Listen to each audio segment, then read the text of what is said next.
Greetings and salutations, everyone. Welcome back to another episode of Seaopolis Submerged on the FTOG server on the Fractured Flask channel. So yeah. I don't know what happened to the horses, but the only reasonable explanation I can think of is that they were killed by sharks.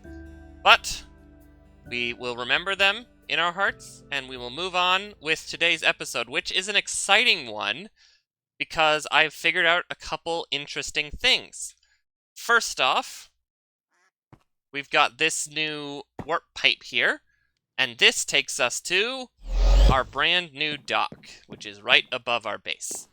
So we have our unnamed ship here. I made 3 more cannons, and I dyed the sail, as you saw in the thumbnail last episode. But I figured out how to fire the cannons. So if we hop in here, zoom in, if we open our inventory, I've gotten some repair materials. You'll see that. When that's up, you can click with planks in your inventory and some iron nuggets. And then it'll fix it. But let's sail out first. Let's move out a little bit. And then we'll close the sail. So, you hold the spacebar a little bit, and they will fire in the direction you are looking. So, if I look this way and hold it will fire cannonballs that way. If I look this way and hold it will fire cannonballs that way. They are expensive, because I don't have a steady source of gunpowder right now, but I haven't been able to make all 4 of them fire at once yet. Theoretically, there's a way you can look forward and make them all fire, but I have not been able to figure that out. So let's turn around, get back into the dock, because this is not the main thing today. It is a bit weird because of just how the ships turn, and there's no way to make them go backward. So I kind of have to land it and then sweep the dock a little bit here. But once that's back on, I haven't figured out how to take it down without hitting it to full damage, which will take forever, so it just gets to sit there now. Next on the list, the melons did grow, so I'm going to put him up here so he doesn't escape or die. So let's hope this works. That didn't work. Shift right click maybe? This was supposed to work. This is how the golem, how it said it would work. Alright, looks like this is a thing for next episode, because I'm not moving those again. But, now that we're done with the little stuff, we can get on to the main exciting point of the episode, which is, 1, I completed the thing. I broke down and made a bunch of Inferium out of crystals and stuff, because I was tired of waiting. So we have, 12 seeds up there now. Where is it? Up there? Up there? Somewhere. And with it, I made this phytogenic isolator, which you can put a seed in, and it will produce it. I have it turned off right now with redstone, because it drains a lot of power, but I do have set it to basically take a seed out of here and put the seed and Inferium back in here. So the seed just cycles through and Inferium builds up in here. But our real best friend... Oh, sorry, I forgot to mention Echo Shard. I did make an Echo Shard. Only 1 so far, but we'll get there. But our real best friend is this centrifugal separator, which is a thermal machine that you can use to make slime balls out of magma blocks. Or magma cream, which you can make out of magma blocks. So, I'll show you how it works. You take your magma block, and you put it... Oh no, right.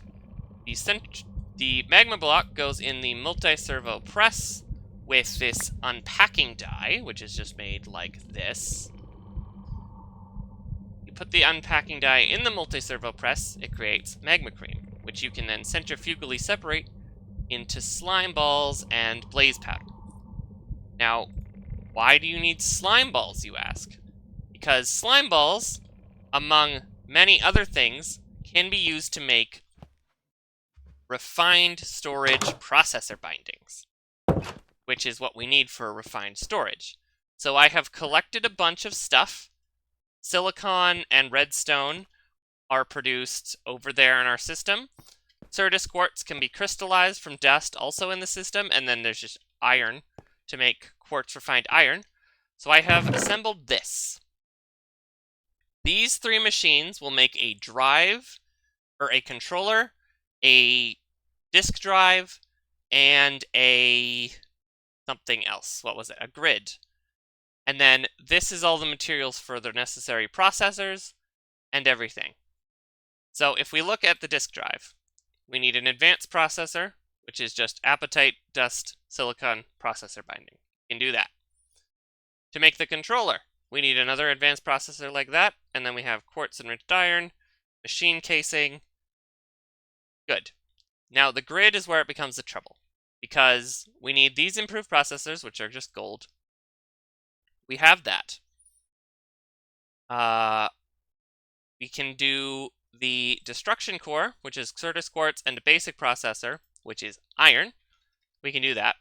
The construction core is where it becomes a problem, because glowstone is made in the strainer from nether-infused water.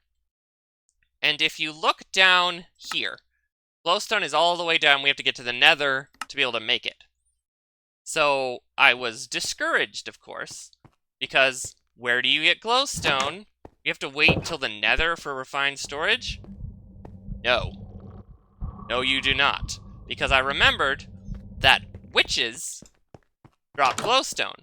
And using redstone, which we have plenty of, witches can be summoned on our summoning block with a stone block below it. So I did that, and on my second witch, I got 1 piece of glowstone dust, which is exactly what we need to finish our triple refined storage items. But you need a disk in order to make that actually work, but that's easy, because that's just this around a 64K.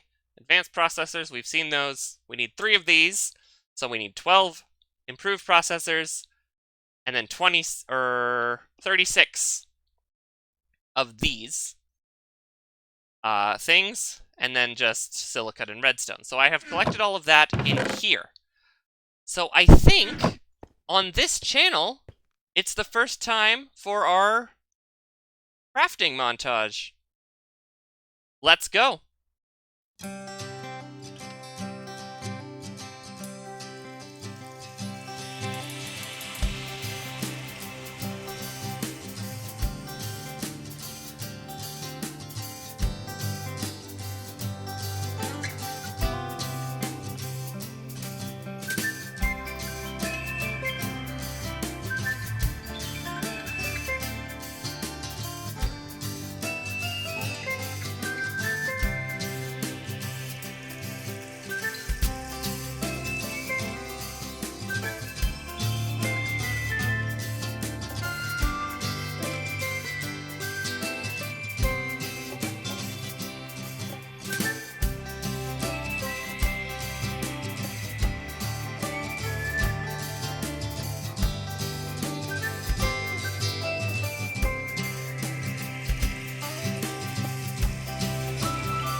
All right, that is done. I did actually forget to do one thing in that crafting montage, and that's make a crafting grid.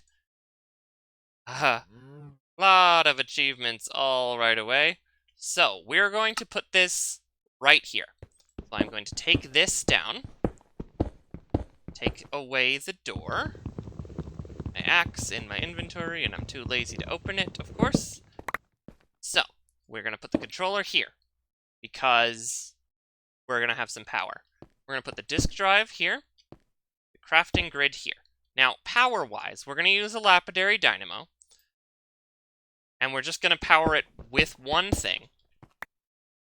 So we're going to put pipe here. We're going to put the lapidary dynamo facing downward, facing downward. Ugh, come on. Facing downward. Okay. That was always the most annoying thing about these. Facing downward. Go back inside.